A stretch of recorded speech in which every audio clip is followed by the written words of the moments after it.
estamos entrando no mês de abril. Esse mês de abril é um mês especial para nós, ao menos deveria ser. E é um mês onde nós comemoramos a Páscoa.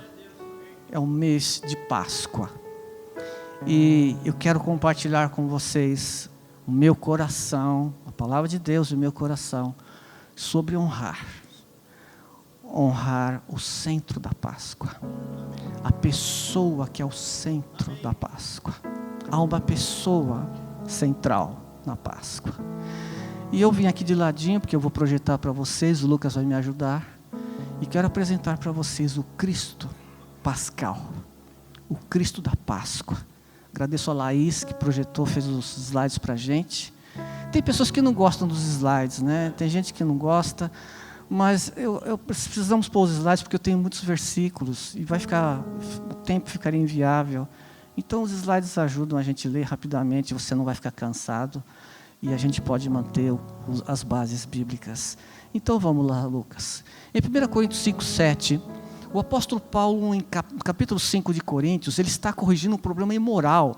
A igreja estava vivendo imoralidade. Coríntios era uma igreja muito, muito complicada. Havia gregos e romanos lá, muito promíscuos. E capítulo 5, ele está corrigindo um problema sério de imoralidade. E no meio dessa correção, durante essa correção, ele cita o capítulo 5, versículo 7. Lançai fora o velho fermento, para que sejais nova massa, como sois de fato, sem fermento. Pois também Cristo, nosso Cordeiro Pascal, foi imolado. O que esse homem está falando? Ele faz uma correção séria, está vindo uma correção séria. E ele mete uma festa no meio do caminho e põe fermento no velho do caminho. Do que ele está falando? Ele está falando para a igreja que o pecado não pode permanecer no corpo de Cristo. E o fermento é o símbolo do pecado.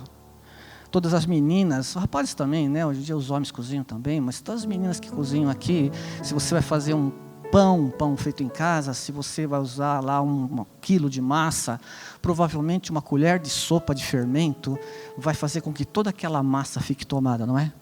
Toda aquela massa cresce, ela estufa. E Paulo está falando exatamente isso. Um pouco de fermento contamina toda a massa. Um pouco de fermento contamina toda a igreja.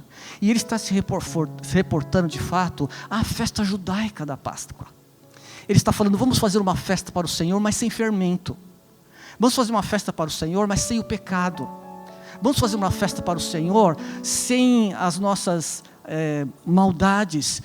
Vamos fazer uma festa para Ele, porque Cristo, o Cordeiro da Páscoa, foi imolado. Ou seja, o Cordeiro da Páscoa foi imolado para que o pecado fosse resolvido. Então a festa da Páscoa, ela mostra o Cristo, é o Cordeiro da Páscoa.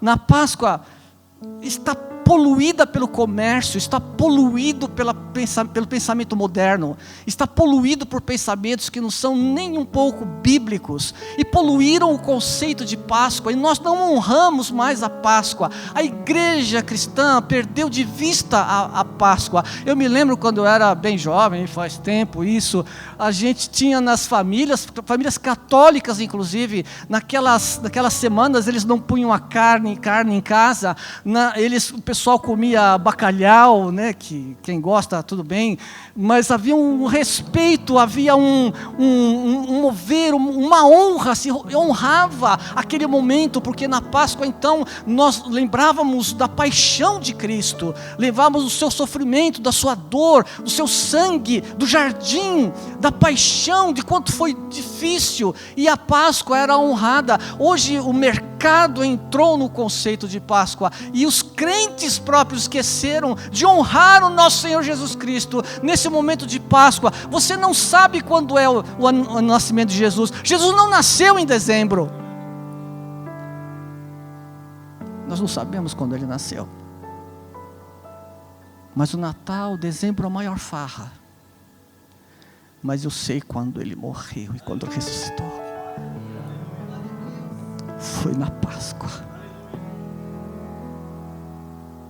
Foi na Páscoa que Satanás foi derrotado. E o Senhor ressurge glorificado, com todo o poder no céu e na terra, na Páscoa. E Páscoa é uma festa judaica, profética, para mostrar Jesus para mim e para você. Mais um, Lucas. E eu não vou ler tudo, eu tenho um extrato aí na tela, mas eu quero ler com você Êxodo capítulo 12, se você quiser ligar sua Bíblia lá, mas uma parte do extrato está ali, o extrato está lá na tela. Mas Êxodo 12, versículo 1 diz assim, Êxodo 12, 1. O Senhor disse a Moisés e Arão no Egito, este será o primeiro mês do ano de vocês. Digam a toda a comunidade de Israel que no 10º dia deste mês, todo homem deveria separar um cordeiro ou um cabrito para a sua família, um para cada casa. Versículo 5. O animal escolhido será macho de 1 ano, sem defeito, e pode ser cordeiro ou cabrito. Versículo 12.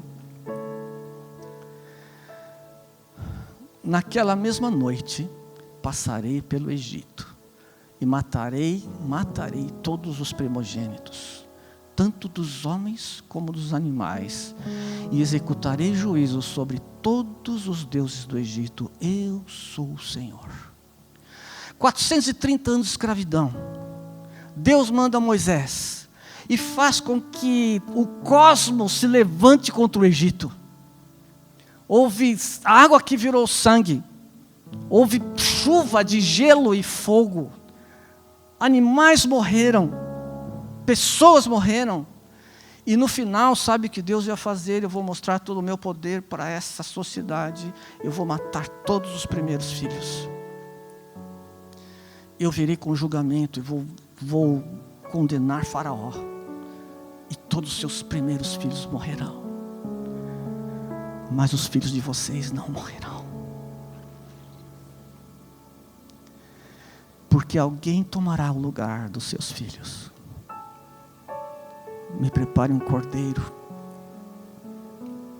E molhe o cordeiro. Vinha alguém com um cutelo, cortava a jugular do animal, o sangue cai, a pressão sanguínea cai, o animal morre sem sofrimento. O cordeiro do sacrifício, Deus ordenou, o cordeiro será sem defeito, macho de 1 ano. Sabe quem é esse cordeiro? O Senhor Jesus Cristo. Páscoa é a festa profética da vinda de Jesus. Páscoa é a festa profética do homem santo e do homem puro, que veio para ser morto e derramar seu sangue, por pessoas que não valem nada, por pecadores. E naquele dia, na festa profética dos judeus, para que eles pudessem sair do Egito, e que os seus filhos não fossem mortos, um animalzinho seria morto. Não sei se você já viu matar um bichinho assim, é muito desagradável, é muito violento. E é um bichinho bonito, né? O cordeiro com 2 anos é bonito. E é muito triste matar o bichinho. E é cruel. Porque a morte de Cristo foi cruel. A morte de Cristo foi terrível. E este cordeiro, para o povo judeu, mostrava a liberdade do Egito, da escravidão. Para mim e para você, na Páscoa, mostra a nossa libertação do pecado, de Satanás e de todo o mal.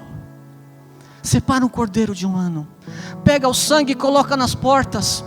Coloque o sangue na verga das portas, 12:2. O sangue aplicado nas ombreiras das portas simbolizava a proteção divina através do sangue. E lá foi colocado o sangue do animal, o sangue de um inocente. E no versículo 12, de 12 em diante, passarei por vós. Porque ele falou assim, quando o anjo da morte estiver passando, e ele vai olhar nas casas, e quando ele olhar na porta, vai ver o sangue, e ele passará por cima, ele vai pular. Páscoa. Páscoa significa pular. Páscoa significa passar por cima. E o anjo da morte viria e matando e ceifando todos os animais, os primeiros filhos de Faraó, dos escravos, de todos que não estavam debaixo da cobertura daquele sangue. Verei o sangue e Páscoa, passarei por cima. E os filhos seriam protegidos e seriam salvos do exterminador. Mas alguém tomou o lugar. Um pequeno cordeiro tomou o lugar. para que séculos mais tarde o Senhor Jesus viesse e tomasse o meu lugar, o seu lugar. Honrar o Senhor Jesus, honrar a Páscoa. Os italianos, crianças novinhas que não sabem o que é a guerra, todos os anos honram os brasileiros mortos, derramaram sangue em terras italianas. E eu preciso ter a capacidade de honrar o Senhor Jesus Cristo. Eu não posso permitir que o comércio entre no meu pensamento, que os pensamentos do mundo contaminem o verdadeiro significado da Páscoa e me fazer ver que nesse dia eu ganhei a ressurreição.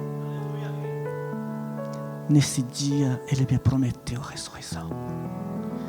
E assim como Ele ressuscitou neste dia, eu vou ressuscitar um dia. E todos aqueles que se colocaram debaixo deste sangue, lá que simbolizava nas portas dos judeus, se colocaram debaixo desse sangue, morrerão com Cristo e ressuscitarão com Cristo.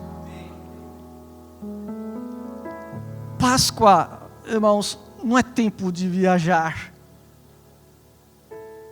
Páscoa era tempo de reunir a família e mostrar para as crianças: olha, nesse dia Deus escolheu o cordeiro, Deus matou um cordeirinho morreu em nosso lugar para nos dar a salvação. As crianças precisariam estar em volta de uma mesa, de uma festa bonita, de uma comida boa, de uma comida de alegria para as crianças, e o papai e a mamãe ensinarem o quê? O cordeiro da Páscoa morreu para que eu e você tivéssemos vida.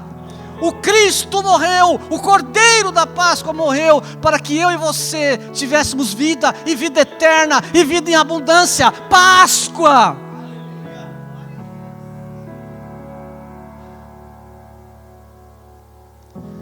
Mais um, Lucas. Por que precisamos de um cordeiro?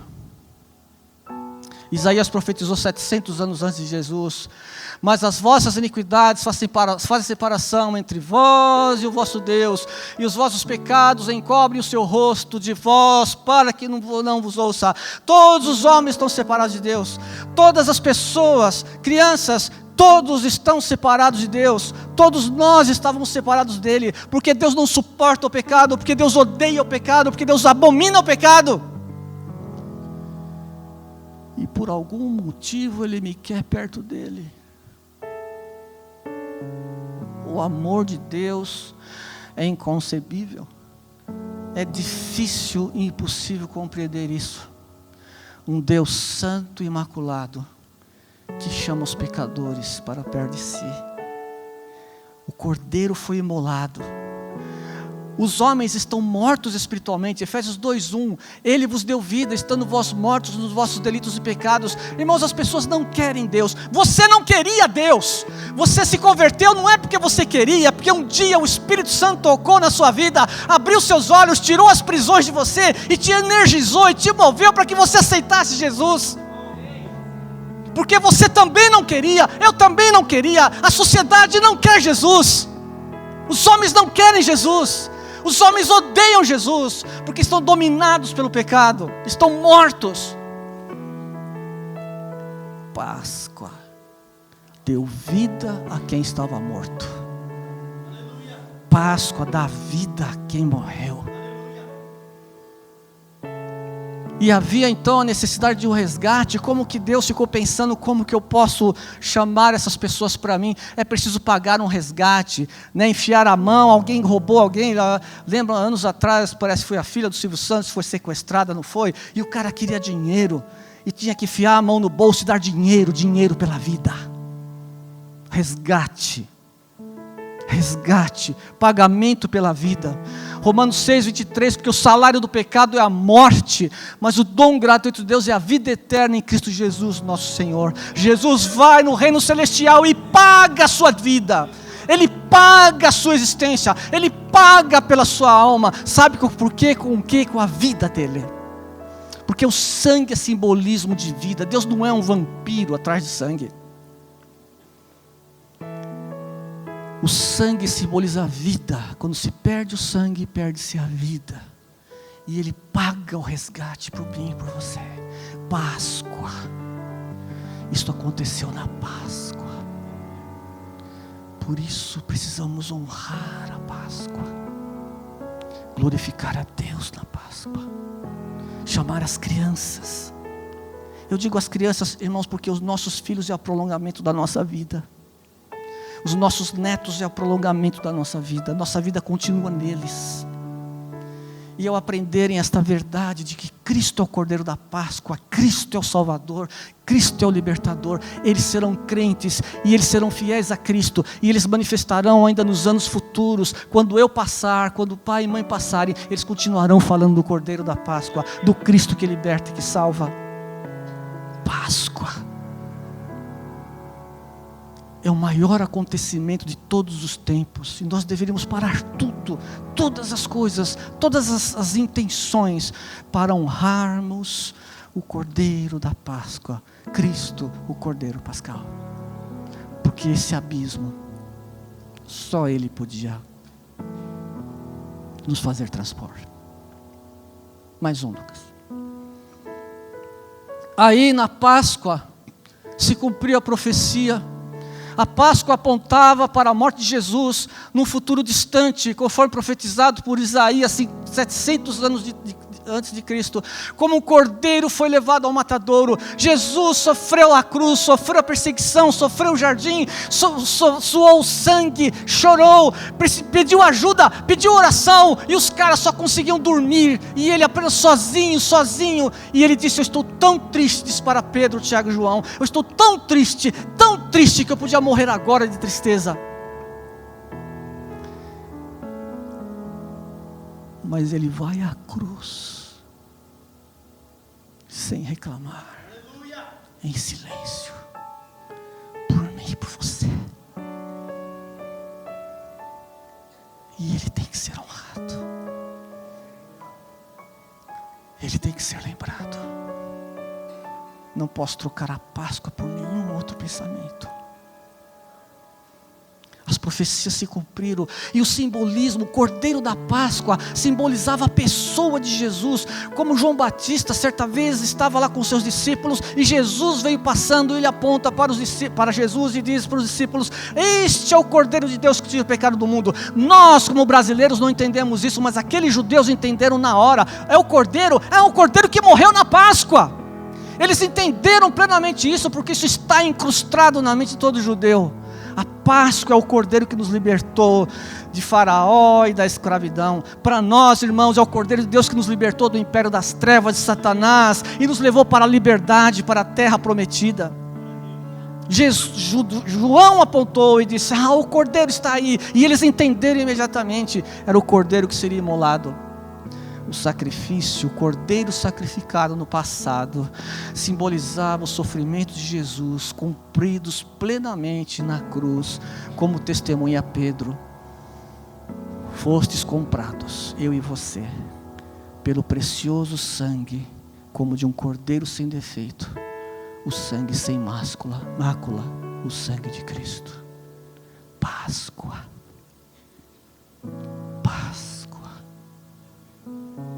O maior acontecimento da história da humanidade. O único acontecimento que soma-se para a eternidade. Páscoa. Mais um. Deus, o incompreensível Deus, quer viver perto de nós. Eu às vezes tenho raiva de mim mesmo. Recentemente eu não queria me olhar no espelho, tanta raiva que eu estava de mim. Como que eu posso fazer esse tipo de coisa? E por um pensamento infinitamente incompreensível, Deus nos quer perto dele. Páscoa. Na Páscoa Ele abraça todos os homens e mulheres. Não importa o que tenha feito, o que tenha falado, onde tenha ido, Porque o sangue de Jesus nos purifica e nos deixa mais alvos do que a neve. E nos capacita a estar com Ele na eternidade. Páscoa. Páscoa é o sacrifício. Cristo morreu pelos pecados, o justo pelos injustos. Vamos ler aqui embaixo. Páscoa é a reconciliação, somos reconciliados com Deus. E na Páscoa, através dela, nós temos o acesso ao Pai. Aquele que se aproxima do trono de Deus deve saber que Ele é galardoador daqueles que o buscam. E nós podemos pisar no Santo dos Santos agora. E diz uma música que quem pisou no Santo dos Santos não sabe andar em outro lugar. Não é isso? Você está no Santo dos Santos, irmãos. Talvez você não sinta isso, talvez você não perceba isso, talvez você esteja tão preocupado com o dinheiro, com as coisas da sua casa, com as lutas da sua vida, que você não está percebendo, mas o Santo dos Santos está em você. Você é o Santo dos Santos. Deus não pode estar mais próximo de você do que Ele já está, porque o Espírito da verdade habita dentro do crente. O Espírito Santo de Deus habita dentro de você. Pastor, eu não sinto, eu não percebo. Não é para você sentir, é para você crer. Creia nisso. A Páscoa me garantiu isso.